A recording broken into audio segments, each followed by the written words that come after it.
Les damos la bienvenida a Comprensión de los Tiempos Actuales a la segunda sesión de Romanos explicado con el pastor Juan Marcos Perpich. Entonces vamos a orar y nos disponemos a recibir la palabra de Dios. Señor, gracias te damos por este tiempo. Gracias por el pastor Juan Marcos. Gracias por esta clase. Gracias por este libro tan importante para nuestras vidas. Yo pido que seas tú trayendo revelación a través de esta clase.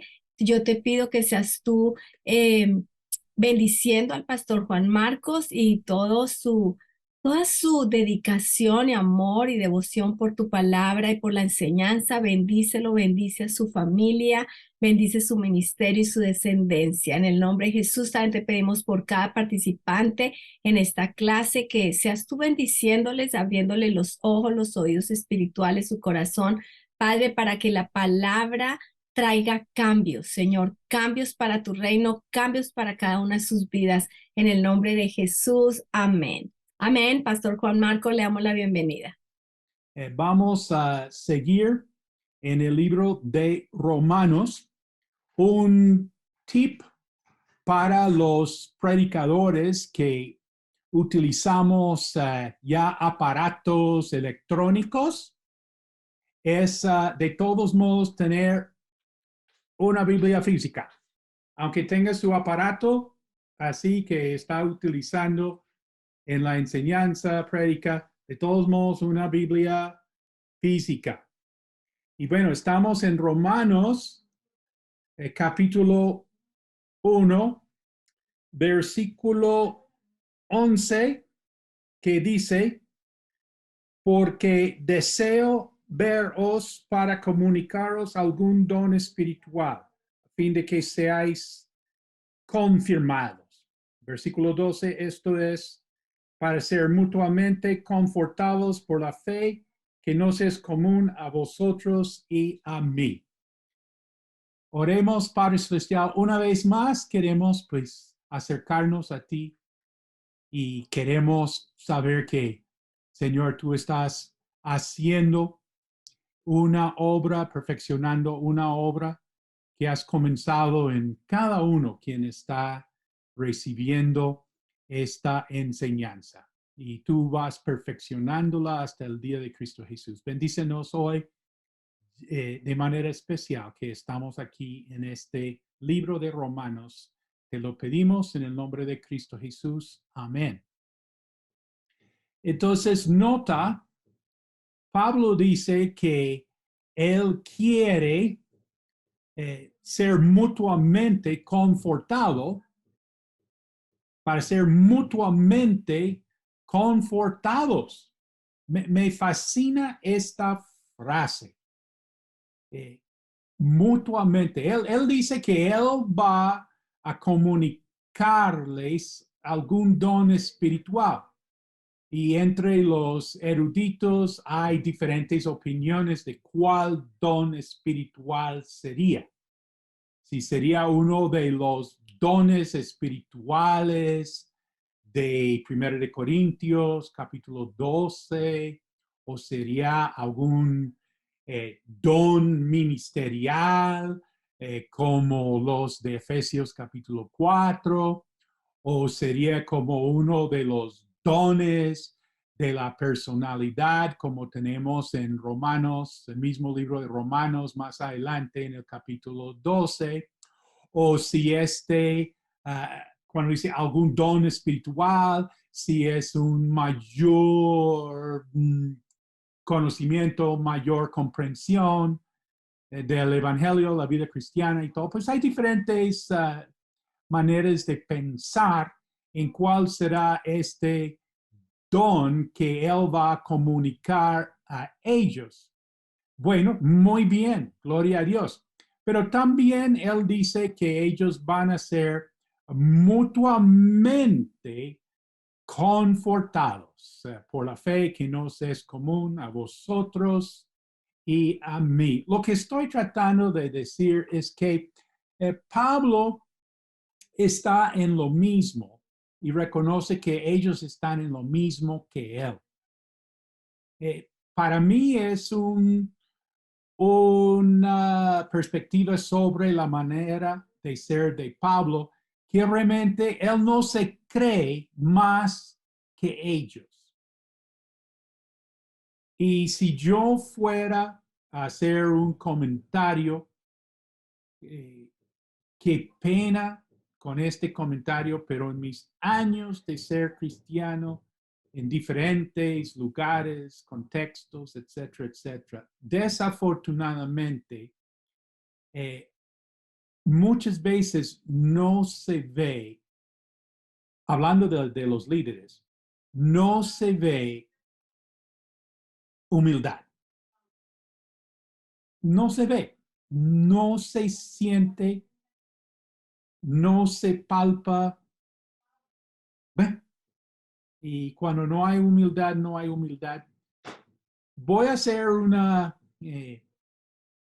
propaganda para la cuadrangular, Pastor Frank.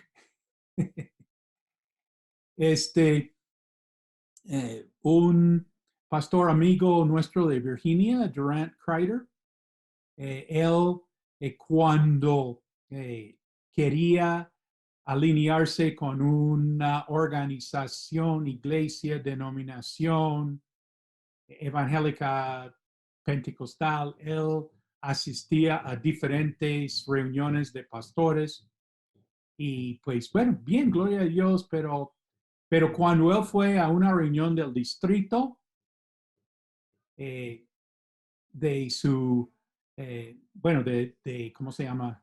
Distritos y qué, ¿cómo se llaman las agrupaciones más pequeñas? Pero bueno, ay, zonas. De pronto fue una reunión de pastores de la zona que lo invitaron porque sabía que quería conocer algo de la cuadrangular.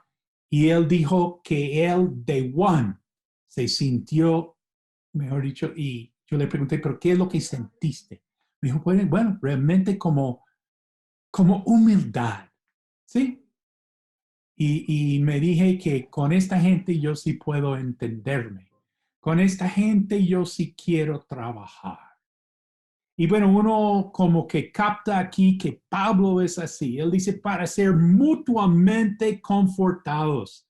O sea, Pablo no es demasiado grande, ¿sí? Pues sí, él les va a comunicar un don espiritual, pero no, no está como por allá arriba, ¿sí?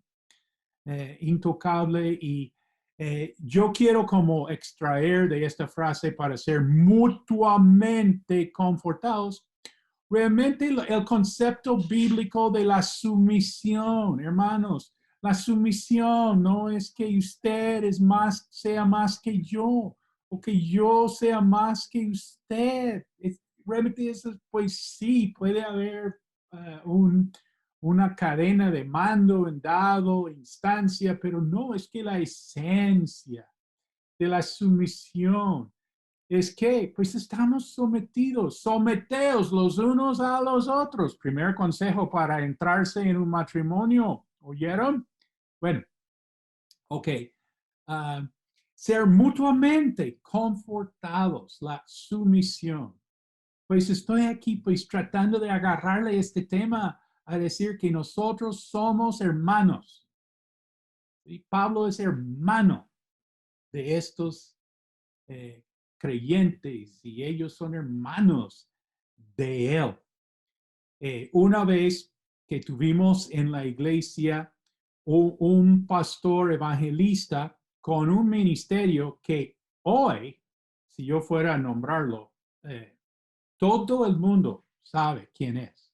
Pero cuando él nos visitó en la iglesia, pues él era un pastor conocido en su entorno, en su estado quizás, pero no nacional, internacionalmente. Y él nos visitó y bueno, una administración, en otro momento comento más sobre mis observaciones y todavía me edifican. Pero sí hubo un detalle que cuando nos reunimos con él antes de la reunión en la iglesia, y pues nuestra costumbre era orar por el predicador invitado. Inclusive, pues imponer las manos sobre el personaje. Y él dijo una cosa. Dijo, nadie me impone las manos. Pues yo pensé varias cosas. Pensé que si en algún momento yo estoy a cargo de una iglesia, pues qué pena, pero sí voy a insistir que la persona de visita reciba espiritualmente señal de sumisión, de cobertura, de aprobación, de respaldo, etcétera, etcétera. Yo pensé, no, pues yo creo que es mejor insistir en eso. Y cuando yo he sido invitado a cualquier lado, yo siempre pido, por favor, oren por mí. Y normalmente, pues sí, el liderazgo impone las manos.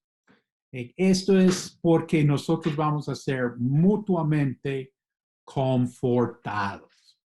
Bueno, siguiendo, dice el apóstol Pablo en nuestro texto, pero no quiero, hermanos, que ignoréis que muchas veces me he propuesto ir a vosotros, pero hasta ahora he sido estorbado para tener también entre vosotros algún fruto, como entre los demás gentiles. Entonces estamos viendo aquí algo grande. Pablo había sido estorbado. ¿Cómo te parece? ¿Hay alguien aquí quien ha sido estorbado en su ministerio, en las cosas que ha querido hacer para Dios? El mismo Pablo, hasta ahora he sido estorbado. Él escribe a los tesalonicenses algo parecido. Él dice, nosotros hermanos, separados de vosotros por un poco de tiempo de vista, pero no de corazón. Qué frase tan linda, ¿no? Separados de vosotros por un poco de tiempo de vista, pero no de corazón. Dice, tanto más procuramos con mucho deseo ver vuestro rostro. ¿Cómo nos identificamos con estas frases, no? En esta temporada que iglesias están restringidas, hasta a veces cerradas. Bueno, tanto más procuramos con mucho deseo ver vuestro rostro, por lo cual quisimos ir a vosotros. Yo, Pablo, ciertamente una y otra vez. Bueno, a esto vamos. Pero Satanás nos estorbó. Nota, si Pablo fue estorbado por el diablo, pues, ¿qué puede pasar con nosotros? Para mí, esto es una parte importante de la guerra espiritual. A veces se oye hablar mucho de la guerra espiritual. ¿Y qué es la guerra espiritual? Pues yo creo que es querer llevar el evangelio a un lugar, a una gente, a ministrar a personas. Y no, al diablo no le gusta eso. Primero, el diablo no quiere que uno sea salvo y segundo, pues no quiere que uno sirva en esta vida. Entonces, claro, él va a estorbar. En esta carta a los tesalonicenses, Pablo dice así, ya bien clarito, Satanás nos estorbó. Entonces, estoy diciendo que los tropiezos, dificultades, problemas, barreras, etcétera, etcétera, que uno encuentra en el plan de ministrar, esa es la guerra espiritual, hermano. Esta es la guerra espiritual. Y digo una cosa, hay dos frentes en esta guerra espiritual donde uno especialmente va a recibir, pues decimos, ataques, dardos de fuego. Bueno, aquí estorbos. Dos ministerios. Si uno dice, yo quisiera realmente saber qué es ser impedido por Satanás. Dos ministerios. ¿Cuáles son? Bueno, obviamente no son los únicos. Esta es una observación y cada uno también puede tener sus experiencias de donde ha visto, uy, el diablo como que no quiere que uno haga esto. ¿Cuáles son? El ministerio pro vida, en contra al aborto. Tú no te imaginas cuántas veces hemos intentado levantar ministerio pro vida, ir a los colegios a hablar sobre el tema del aborto, ir a las universidades. No, no.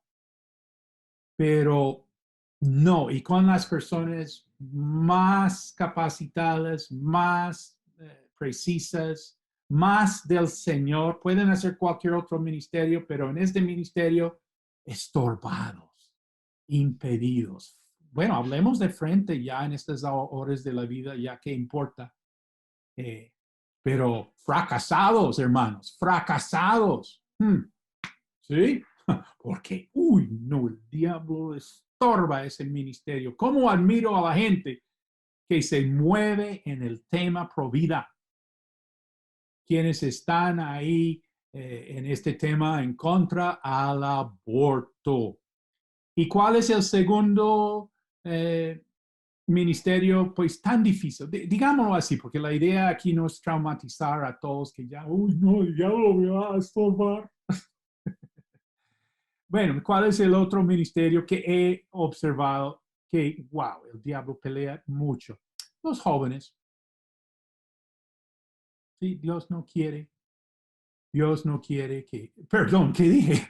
El diablo no quiere que uno se meta con los jóvenes. Y wow, el ministerio de jóvenes es algo tremendo, tremendo.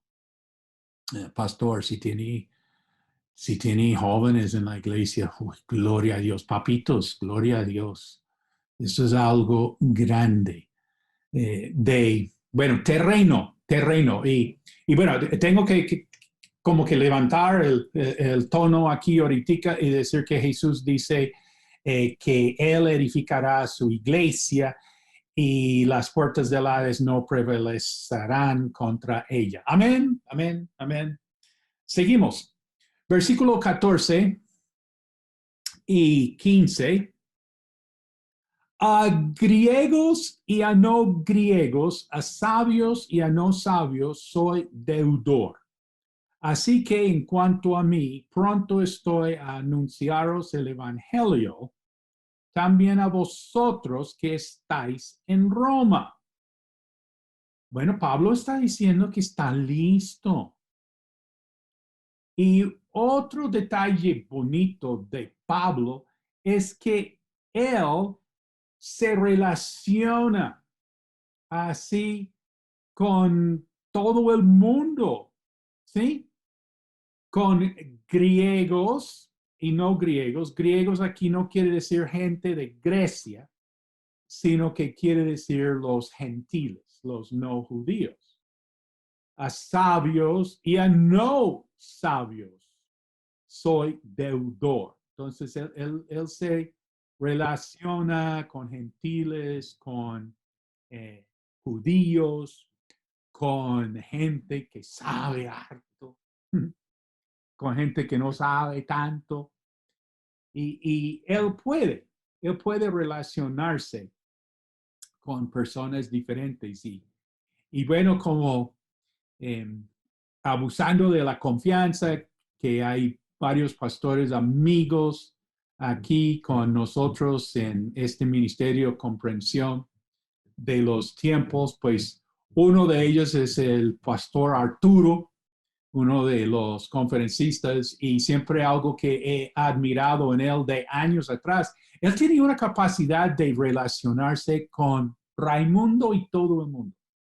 Él puede hablar con una persona, con otra persona, él puede con el joven, él puede con el mayor, creo que les conté, ¿no? Que hasta el tema del ciclismo, ponerse a aprender de cosas de diferentes y el poder ir a otra región en un país como Colombia es algo maravilloso.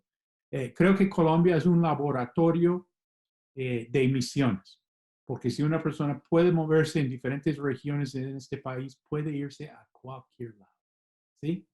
Tiene ahí, pero qué pena, pero por el otro lado, sí, uy, que le cuesta ir a otra ciudad del mismo país y no alcanza gente de esa ciudad, sino la gente de su misma ciudad. Bueno, gloria a Dios por cada alma.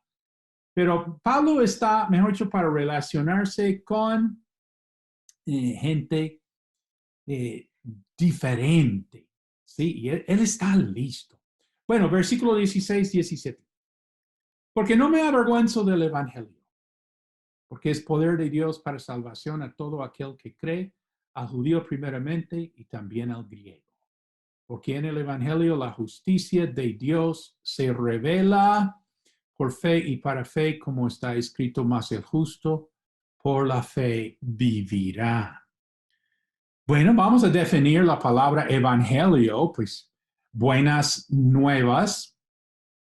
Realmente en el contexto del Nuevo Testamento, cuando se usaba este término en el griego, evangelio, que realmente suena casi así, evangelio,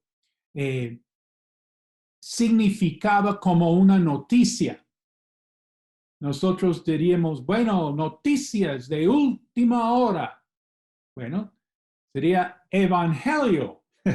Y aquí pues son buenas noticias. Es la mejor noticia. Bueno, definición del evangelio, buena nueva. Vamos a hacer en este momento un paréntesis para hacer unas preguntas diagnósticas en cuanto al Evangelio, en cuanto a la relación que uno tiene con Dios. Los discípulos de Brother Eno del curso de Romanos siempre nos acordamos de estas preguntas. 4 preguntas de diagnóstico, 4 preguntas que uno hace como para averiguar la condición espiritual de una persona.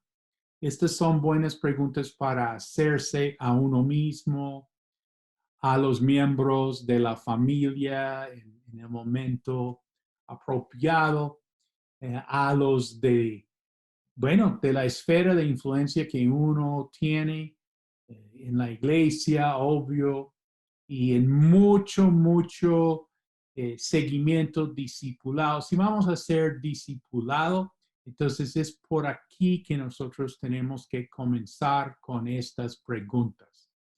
Relaciono esto mucho con las preguntas que un médico, ya que soy experto en ser entrevistado por los médicos, entonces ya sé todas esas cosas que van a preguntar a uno, ¿sí?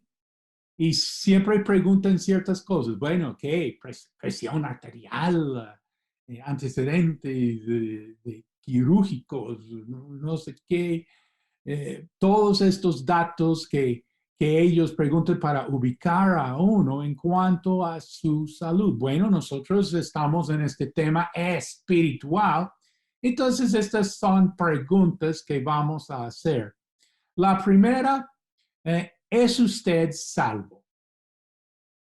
Otra manera de hacer esta pregunta es, si usted muriera hoy, ¿dónde pasaría la eternidad? Cuando decimos salvo, quiere decir que cuando muera, irá al cielo. Si ha llegado al convencimiento en su vida espiritual de que si muriera hoy, iría al cielo. La primera pregunta, ¿se acuerdan del ministerio de evangelismo explosivo? Bueno, ¿es usted salvo? Bueno, la respuesta, ¿qué puede ser?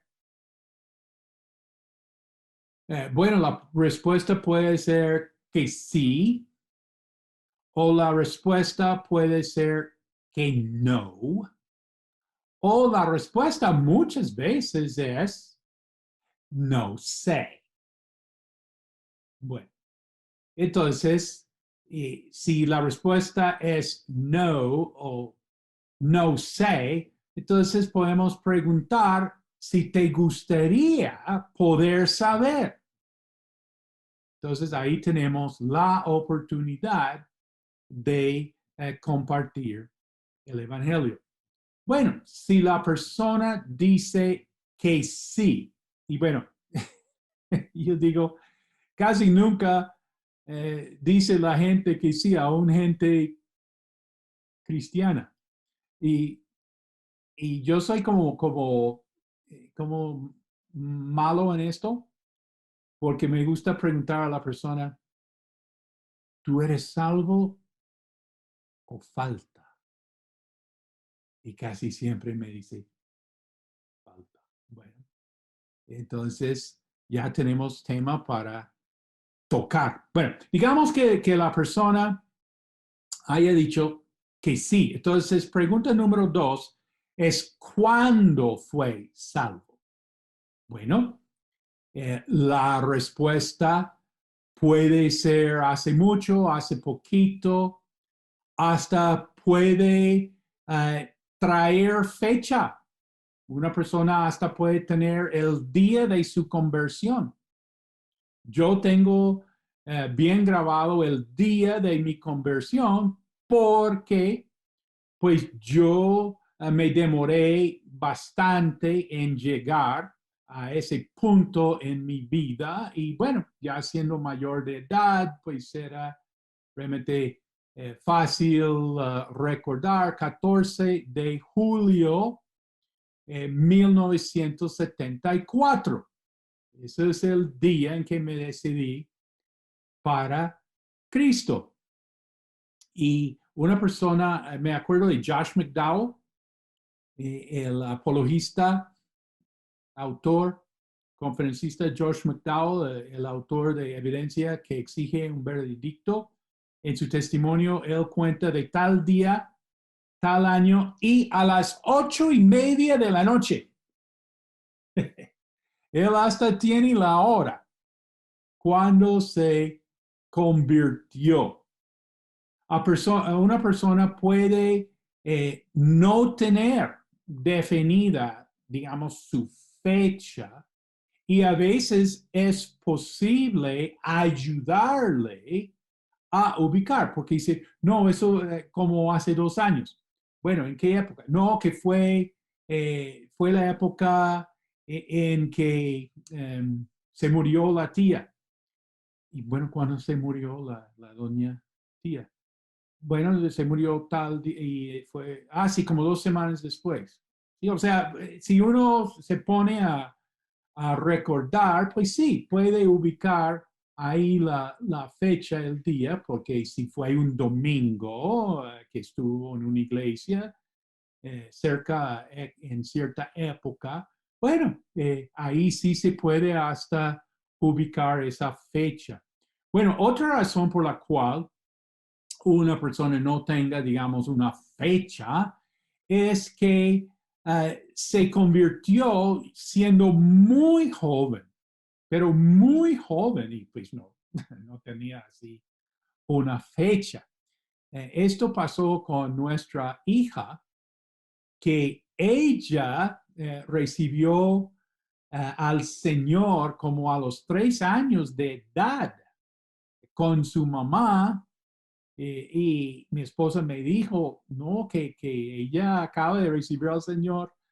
eh, y entonces yo lo anoté ahí, que tengo récord de todo. Yo lo anoté, pero en el testimonio de ella dice que recibió al Señor a los 5 años. Y yo dice, ¿pero por qué dice a los 5? Nosotros papás sabemos muy bien que fue a los 3 años.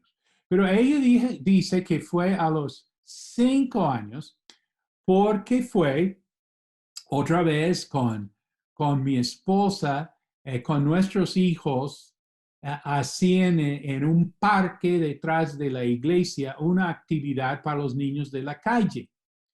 Y como mis hijos, los tres, incluyendo la niña, son futbolistas, entonces jugaban fútbol con los niños de la calle. Y después de jugar, mi esposa les daba un refresco, una galletita, y les compartía del Señor. Y un día, una tardecita así, pues mi esposa compartiendo de la Biblia hizo una oración de entrega para los niños de la calle. Y nuestra hija hizo la oración ese día y ese es el día. Ella tiene un testimonio muy impactante para una niña de 5 años de una familia cristiana. Tiene un testimonio muy impactante sobre eso, pero bueno, el punto es que de pronto no tenía fecha y mi esposa tampoco, pues no sabía, nadie sabía que mi hija estaba recibiendo al Señor en ese momento, en esa fecha. O sea, esa fecha sí no la tenemos, qué pena. Pero bueno, está registrada en el cielo, que es lo que importa. ¿Cuándo fue salvo? Bueno, la respuesta hoy en día que recibimos de la gente es siempre, siempre. Y bueno, esto sí pone a uno porque quieren decir muchas veces, siempre, que creen que siempre han sido salvos. Entonces, pasemos a la tercera pregunta. ¿Cómo fue salvo? Hay una pregunta del Ministerio de Evangelismo Explosivo que dice, si tú murieres hoy, estás en la puerta del cielo y Dios sale y te pregunta, ¿por qué te debo dejar entrar? ¿Qué le dirías? Y ahí es donde pues puede haber diferente respuesta y ahí uno puede ir viendo pues qué es lo que pasa.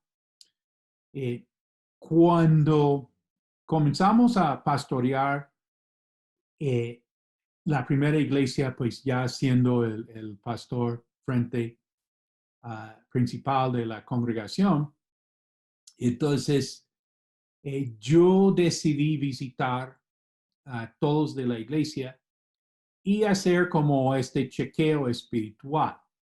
Y comencé pues con las familias más de la iglesia y entonces pedí permiso para visitar. En esa época uno podía ir a la casa de los hermanos. Y entonces pues fui a la casa de un líder de la iglesia y él lo más de bello tenía pues su esposa, los hijos, mejor dicho, todos ahí en la sala para recibir al nuevo pastor. Este pastor, como decimos, primíparo en su casa. Entonces ahí conversamos unas cosas y le pedí permiso para preguntarle en cuanto a su vida espiritual. Adelante, pastor, lo que quiera, ¿sí? Y entonces le pregunté la primera pregunta, ¿es usted salvo? Me dijo que sí. Creo que por los nervios salté a la pregunta, ¿cómo fue salvo? Y entonces él me dijo, pues por creer en Cristo. Bueno, voy a hacer un pause aquí en este momento. Él dijo, creo en Cristo. Bueno, para ti eso es o no es, digamos, la respuesta. Eh, Pastor Frank, cuando hago esta encuesta así en vivo con las personas, normalmente la mitad dice buena respuesta, la otra mitad dice no, esa respuesta no es porque no sé qué, no sé cuántas. Pero yo realmente lo tomé en el buen sentido y acuérdate que Jesucristo dijo en Juan 6:47, el que cree en mí tiene vida eterna. O sea, el hermano cree en Cristo. Eso sí es una buena respuesta. Hágame el favor. A veces nos volvemos tan legalistas, bueno, acuérdate que el conocimiento envanece, el amor edifica. Bueno, yo en ese momento que él dijo porque creo en Cristo, iba a decir amén, iba a decir gloria a Dios, ¿sí? Pero no pude. Fui estorbado. ¿Y por qué no pude? No pude decir nada. ¿Por qué? Porque resulta que en la visita me habían servido eh, una bebida gaseosa. Y en el momento que iba a responder, así la Coca-Cola, ahí con los nervios míos, tuvo un encontrón, así en como, Gonzalo, ¿cómo se dice? En el esófago, así, mejor dicho, un trancón ahí.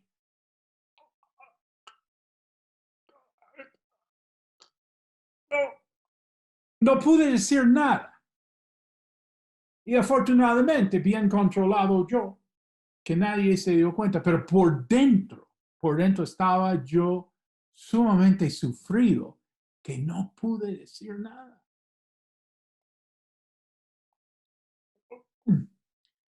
Y entonces el hermano, como vio que el pastor no dijo nada, pues comenzó a hablar más cosas.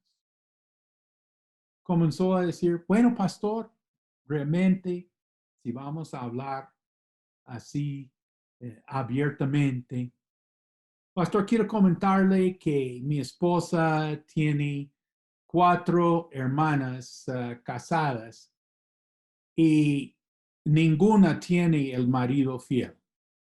Ninguna. Solamente ella, solamente mi esposa. Y yo. Y él siguió hablando y dijo, pastor, pues si realmente quiere saber, vayamos por el vecindario, preguntemos en las casas, que cuando la gente tiene dificultad, cuando la gente tiene problema, ¿a quién acude? Y comenzó a contarme todas sus virtudes y uno dice, pues gloria a Dios, porque más adelante vamos a ver que hay un fruto, sí, pero realmente, ¿en qué estamos confiando? ¿Por qué? ¿Cómo fuiste salvo? Si es por las buenas actuaciones, si es por las virtudes de uno. Esto es algo muy delicado. En otro caso en la iglesia, una señora evangelista, ella en ese momento fue responsable por haber traído la mitad de las personas a la iglesia. He visto eso 2 veces en nuestra experiencia pastoreando en 2 iglesias diferentes, en 2 regiones diferentes, que Dios usa a una sola persona a traer la mitad de la iglesia. Gloria a Dios. Y bueno, esta señora, ella me tenía como otro hijo y ella tuvo un bajón de salud, creo que una cuestión de la presión, que eso es tan peligroso, y en un momento uno ya puede irse, y así fue para ella. Y tuvo ese bajón y bueno, Dios tuvo misericordia y ella superó eso y vivió muchos años después y todo. Y un día yo estando en su iglesia después de eso, yo le pregunté, ¿realmente tú te diste cuenta que estabas ahí pues para irte? Y ella me dijo que sí, que ella como que entendía que ya se iba. Entonces le pregunté, entonces tú qué sentiste? ¿Qué pensaste? ¿Sí? Y ella me dijo, pues lo único que yo pensaba es que yo no estoy preparada, no estoy lista. Y le dije, ay, no, ¿cómo vas a decir eso? No, me dijo, en serio, yo no puedo estar delante de Dios. No estoy lista, no estoy preparada, no he hecho. Deberíamos poner un eco aquí a nuestro mensaje. No he hecho suficiente.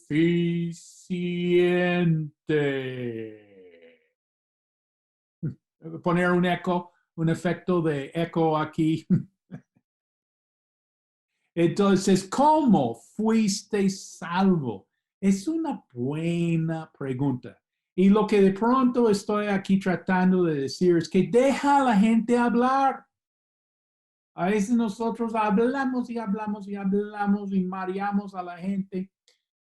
Más nos vale. Yo creo que un evangelista personal, el que se mueve en el evangelismo personal, ¿sí? Entonces sabe cómo escuchar a las personas. Y realmente, pues, no hay para juzgarles, no para caerles ahí, pero sí, por favor, estos temas eh, son muy importantes. Me acuerdo con un ministerio de los videos del evangelismo. Ay, ¿cómo se llama? De Inglaterra. Ay, por favor. Eh, donde creo que Nicky Gumbel tiene ahí los videos que explica el hermano, mejor dicho, de pe a pa, eh, el evangelio, la salvación y todo. Y entonces eh, yo pregunté a Pablo Otremba porque usan eso mucho en Europa. Y le pregunté qué pensaba de ese ministerio. Y él me dijo, bueno, en Europa, eh, en Alemania, la gente tiene que pensar en las cosas, ¿sí? Y por eso estos videos ayudan mucho porque expliquen ahí pastor inglés, mejor dicho, es con una paciencia, es con una ternura y una gracia. Explica. Es que la gente tiene que entender. Y creo que muchos de nosotros estamos en un entorno donde la gente pues tiene que entender las cosas o ayudarles a entender. Y bueno, tenemos que sacar muchos conceptos erróneos y exponerlos a la luz. Entonces, ¿cómo fue salvo? ¿Cómo se llama ese ministerio? Me están poniendo ahí. eh, bueno, ok. Entonces, la cuarta pregunta, y creo que en 1000 veces de preguntar a las personas, eh, no voy a decir nunca, pero es casi nunca. O sea, no puedo recordar realmente mucho caso. La cuarta pregunta es, ¿cómo sabe que es salvo? ¿Cómo sabe que es salvo? Y bueno, hay como tres indicadores. Pues primero, uno tiene el testimonio personal en sí mismo. Amén. ¿Sí? El Espíritu da testimonio a nuestro espíritu de que somos hijos de Dios. ¿Cómo sabe? Porque sabe. ¿Cómo sabe que está enamorado? ¿Sí? Y entonces, porque sabe. ¿Sí? Y segundo, porque la Biblia lo dice. No es solamente pues una experiencia subjetiva de uno, sino que la Biblia dice, ¿no? Eh, bueno, Juan 3:16, Juan 5:24, como mencionamos, el que cree en mí tiene vida eterna. Es que la Biblia nos respalda. Y tercero, muy importante, ahora sí, hablemos del fruto. Todo buen árbol da fruto. Entonces, ¿cómo sabe que es salvo? Y bueno, como una quinta pregunta, sí estoy adicionando a lo que nos dieron en, en Life Bible College, es ¿qué es el Evangelio? Hermano, ¿qué es el Evangelio? Dígame exactamente qué es el Evangelio. Uno dice, bueno, buenas nuevas. Ok, pero ¿cuáles son? Uno dice, tengo una noticia. Entonces, ¿qué es? ¿Qué es? ¿Cuáles son estas buenas nuevas? ¿Cuál parte de la Biblia dice exactamente qué es el Evangelio? Esta es otra buena pregunta para ¿quieres ser millonario? ¿Dónde en la Biblia dice qué es el Evangelio?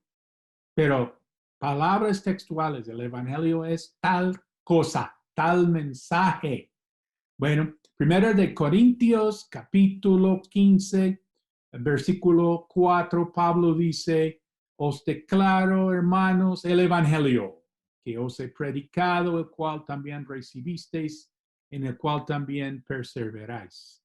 Por el cual, asimismo, si retenéis la palabra que os he predicado, sois salvos. Si no creísteis en vano, porque primeramente os he enseñado lo que asimismo recibí.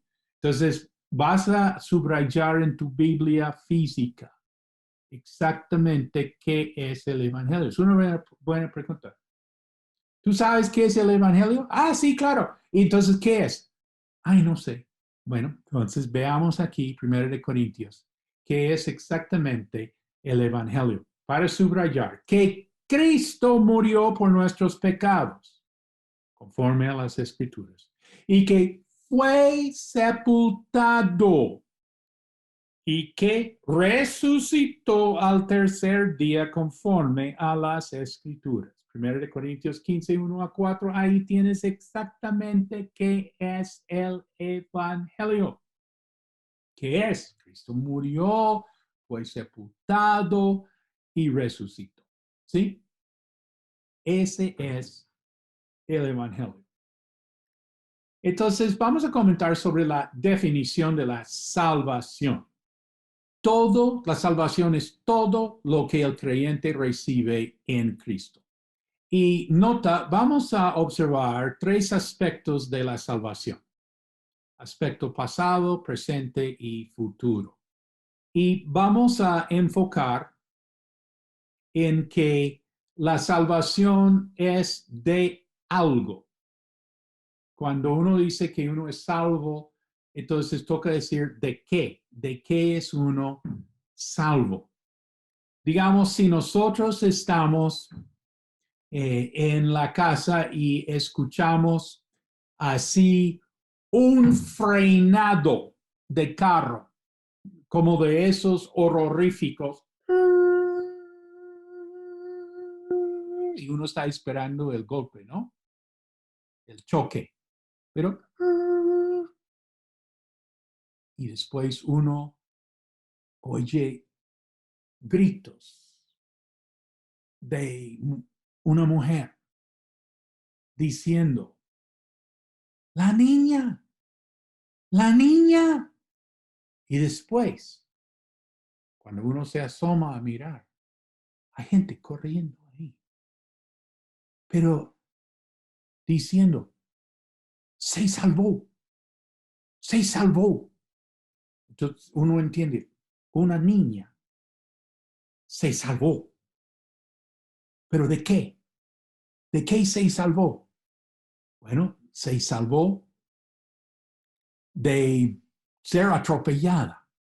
Otro día, uno está al lado de una piscina y escucha así gritos de una mujer. La niña, la niña, la niña. ¿Y qué es lo primero que uno piensa? Bueno, y gente corriendo y corriendo, pero alguien ahí dice, se salvó, se salvó. Uno entiende, pues, la niña se salvó. ¿Cuál niña? ¿Se salvó de qué? Pues, ¿eh? Ahí se salvó de ahogarse en una piscina. Y bueno, después, uno escucha, oye a una mamá pues llorando, diciendo, la niña. Y después uno llega a saber, se salvó esta niña, pues ya no es niña, ya es una mujer, pero ¿de qué se salvó? Pues de un mal matrimonio. Se salvó. Entonces la salvación tiene su contexto.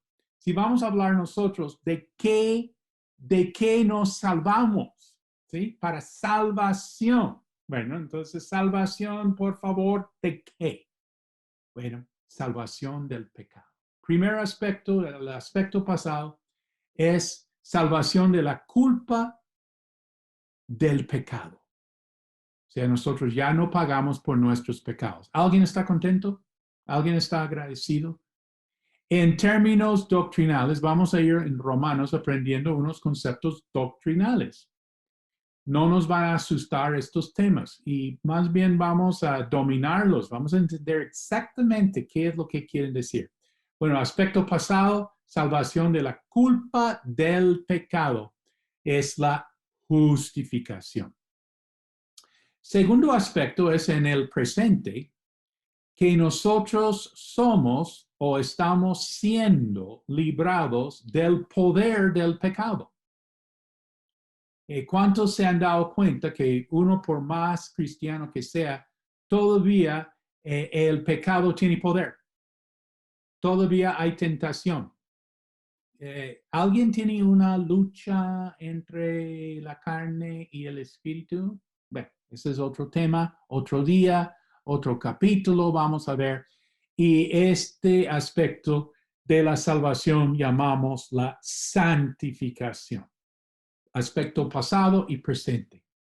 Y la salvación no es solamente hasta ahí, es todo lo que recibimos en Cristo, que tiene su aspecto futuro, que nosotros seremos librados de la presencia del pecado.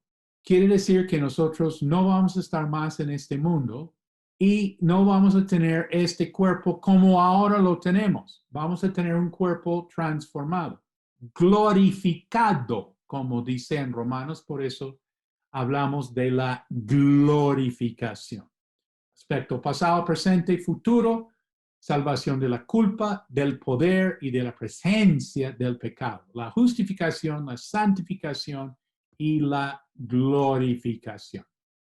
Seguimos porque la justicia de Dios se revela.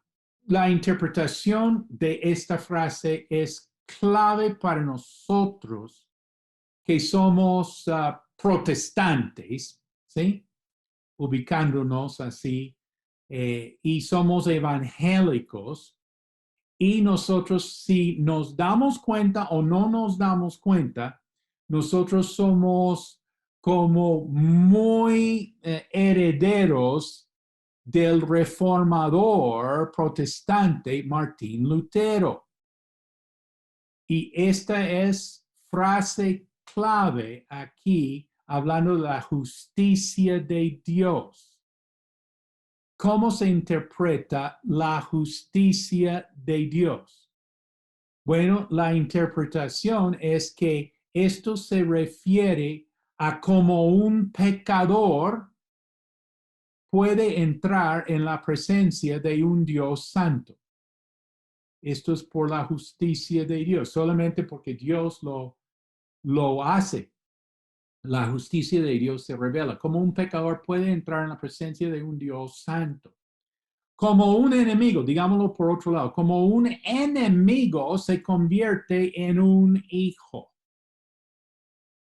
La justicia de Dios se revela. Y ahora viene una frase también maravillosa, por fe y para fe. Por fe y para fe. Bueno, una interpretación bonita es que esto es del principio al final. Mejor dicho, toda tu vida con Cristo, en Cristo, es por fe y para fe. Del principio, hermano, al final. La justicia de Dios se revela por fe y para fe. Mas el justo por la fe vivirá. Esto viene del Antiguo Testamento. Esta frase, el justo por la fe vivirá. Del libro de Habacuc, capítulo 2, versículo 4, dice, he aquí cuya alma no es recta, se enorgullece, mas el justo por la fe vivirá. Habacuc 2:4. Mirando el libro de Habacuc, Habacuc es conocido como el profeta quejetas, quien se queja mucho. Primero, él se queja porque el pueblo está muy mal y Dios no hace nada. Después, cuando Dios hace, el profeta se queja porque Dios ha hecho demasiado. Y entonces, aquí en Habacuc, cuando dice aquí, el justo por la fe vivirá. He aquí cuya alma no es recta, se enorgullece, mas el justo por la fe vivirá. Hay 3 puntos para destacar. Punto 1, el justo, cuando Habacuc dice esto, el justo será preservado en tiempos de peligro y dificultad. En este contexto, que Babilonia está encima de Judá, mucho peligro, el justo será preservado en tiempos de peligro, de dificultad. Número 2, mirando más en el libro de Habacuc, tener vida, cuando dice vivirá, tener vida es tener relación con Dios. No importan las circunstancias. Capítulo 3 dice, aunque la higuera no florezca, famosa frase, dice, y con todo yo me alegraré en Jehová y me gozaré en el Dios de mi salvación. Mira, tener vida, el justo por la fe vivirá, ¿no? Es tener relación con Dios, no importan las circunstancias. Y tercero, la fe es lo opuesto al orgullo, la arrogancia, la autosuficiencia. He aquí que aquel cuya alma no es recta se enorgullece. La fe y el orgullo no son compatibles. ¿Sí? Agua y aceite, mejor dicho, no son compatibles.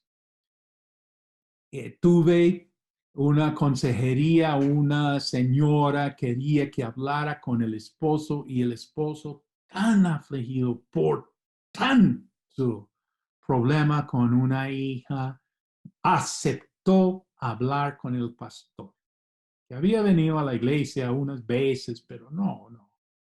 La esposa muy creyente y entonces pues nosotros hablamos y él había estado el domingo anterior en el mensaje y en algún punto en ese mensaje se habló totalmente de renunciar al orgullo y hasta arrodillarse delante de Dios, mucho énfasis en eso.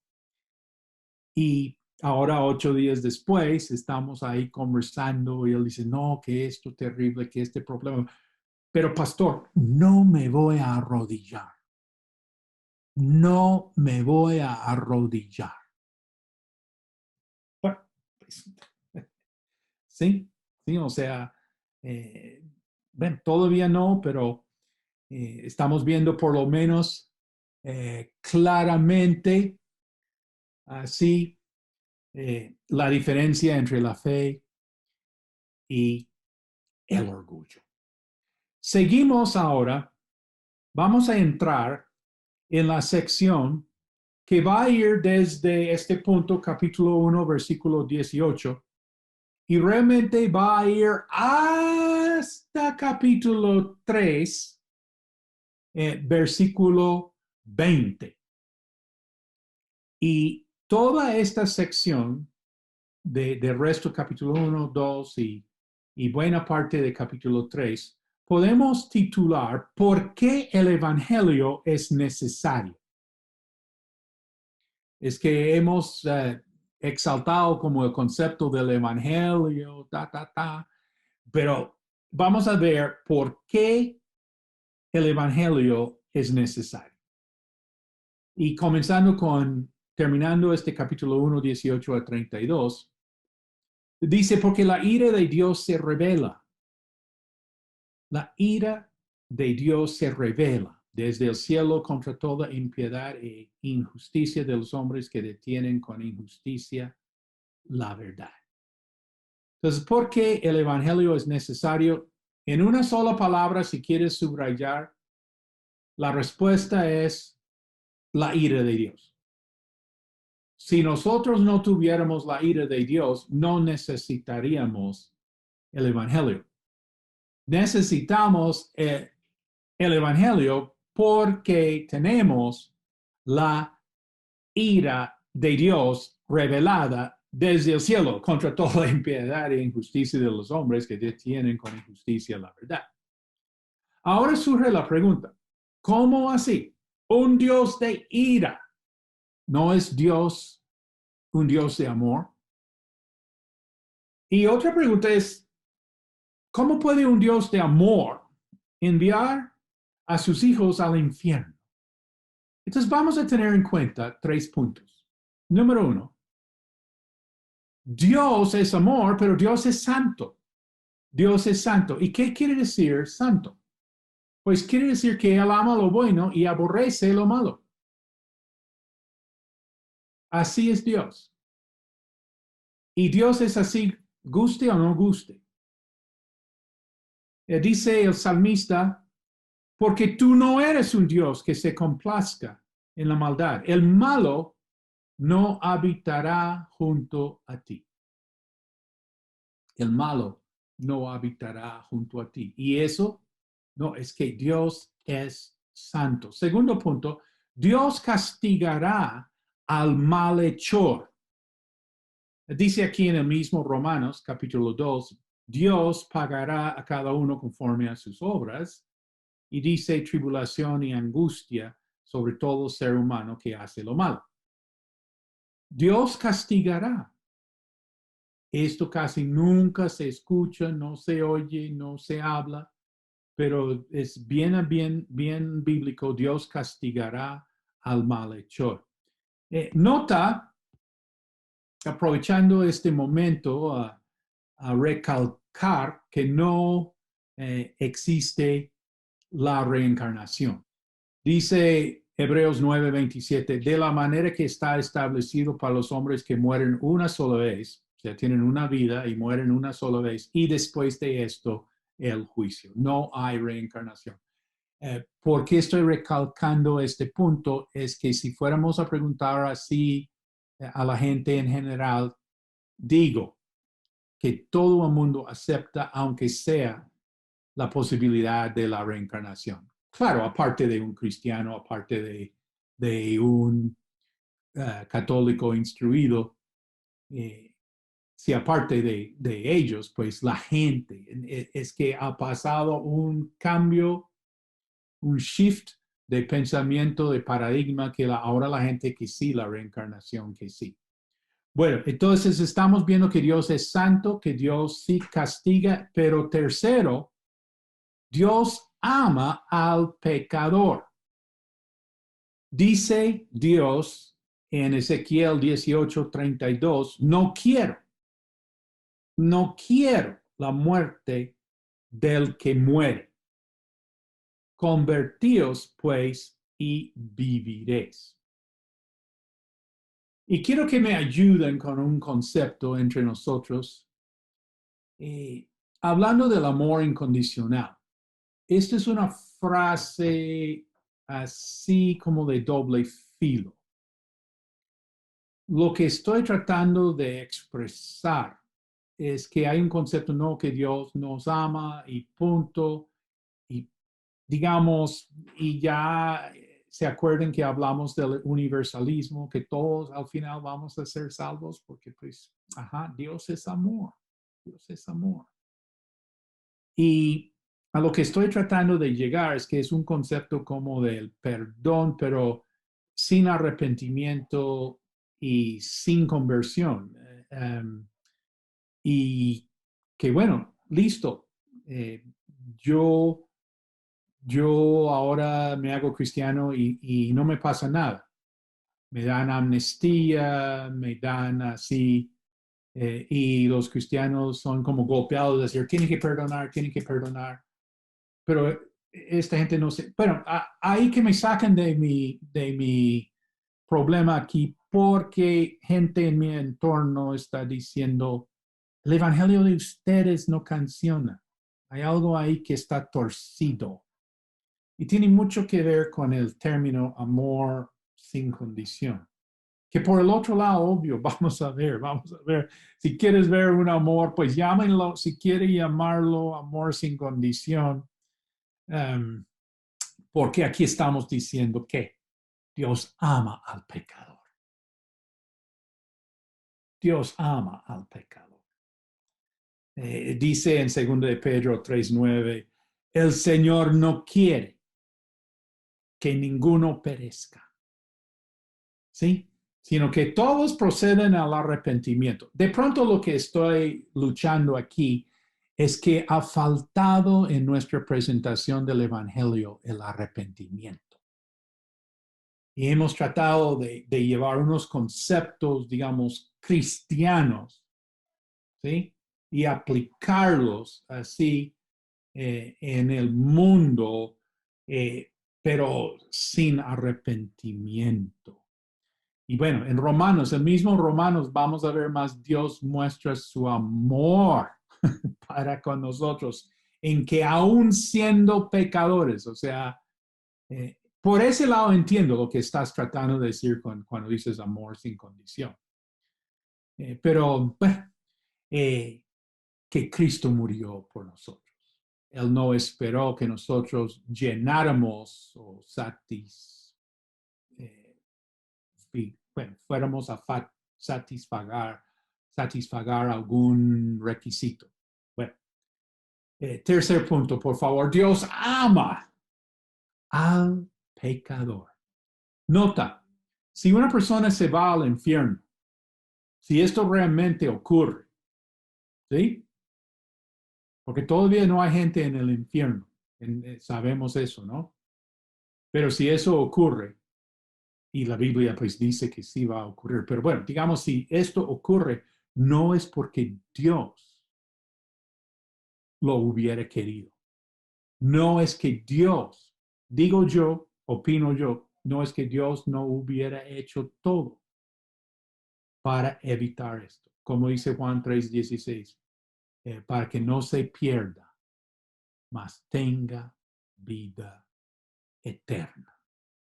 Dice que la ira de Dios se revela. Nota, el resultado del pecado no siempre se ve en esta vida.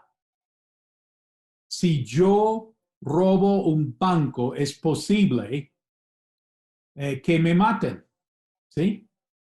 Pero saben que la manera de robar un banco, voy a darles la clave, es robar un solo banco. Si tú robas un solo banco, el porcentaje es como 99.9% que no te van a capturar, no te van a enjuiciar, no te va a pasar nada. Si robas un solo banco, si robas un banco y te va bien y te animas y robas otro, ahí sí te van a coger. porque van a aprender todo de ti, que las cámaras y van a saber y páquete. O sea, tienes que contentarte con un solo banco. Entonces, si te preguntan de qué hablaron en la clase de Romanos, entonces puedes decir, no, que aprendimos cómo robar, pero un solo banco. Bueno, el punto es que no siempre en esta vida te va a llegar la ira de Dios. Puede que en esta vida no. ¿Sí? No siempre se ve en esta vida el resultado del pecado. Dice en 1 Timoteo 5:24, los pecados de algunos hombres se hacen patentes antes que ellos vengan a juicio. Bueno, puede que sí cogen a ese ladrón de bancos, mas a otros se les descubren después. Y parece que uno de los grandes robos en la historia todavía no han, no han capturado a los criminales. Nota, evidencia de pecado en esta vida. Una evidencia es el sentir de culpabilidad. El tema de la psicología, lo primero es cómo tratar con el sentir de la culpabilidad. Básicamente la psicología existe y ha tenido tanta importancia es porque está para resolver una evidencia del pecado, que es el sentir de la culpabilidad.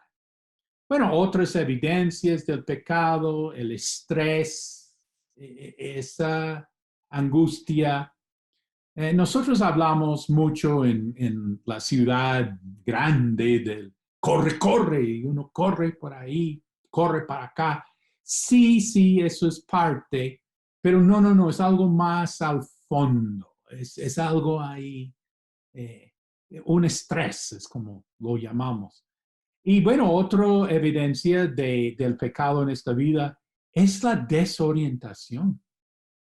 Qué pena, uno está muy desubicado, ahí como oveja descarriada. Está por donde no es. Dice, pero qué característica tan común. Qué pena. ¿Tú ves eso? ¿O tú ves a la gente bien? Pues pregunto, ¿no? Si vas como que captando, mira, es que la gente está como ovejas sin pastor, ¿sí? No. Desubicado. Y evidencia que sí se ve en esta vida, y digo yo creo que en, bueno, vida de la mayor parte de la gente, es el vacío que uno siente por dentro. El testimonio mío y de mi esposa, interesante, es que ambos llegamos a los pies del Señor, no por problemas, no por dificultades. Llegamos nosotros dos, cada uno en su vida, en diferentes lugares, pero llegamos realmente en un momento de gran éxito, de gran realización, de mucha felicidad. Es que no nos podemos decir que no vivíamos felices, pero vivíamos ¿qué? Con un vacío. ¿Sí? Esto sí es lo que nosotros teníamos y eso es evidencia del pecado en esta vida. Entonces vamos a hacer nuestro pare en este punto.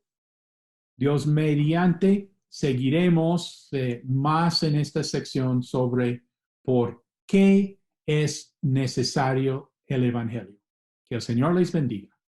Bueno, muy bien, gracias, Pastor Juan Marcos. Muy buena esta clase y le recordamos, viene la siguiente clase, alístese y no solo alístese, comparta estas enseñanzas, propaguemos la tierra con estas enseñanzas y son de bendición para usted, bendiga a otros con ellas. Dios les bendiga.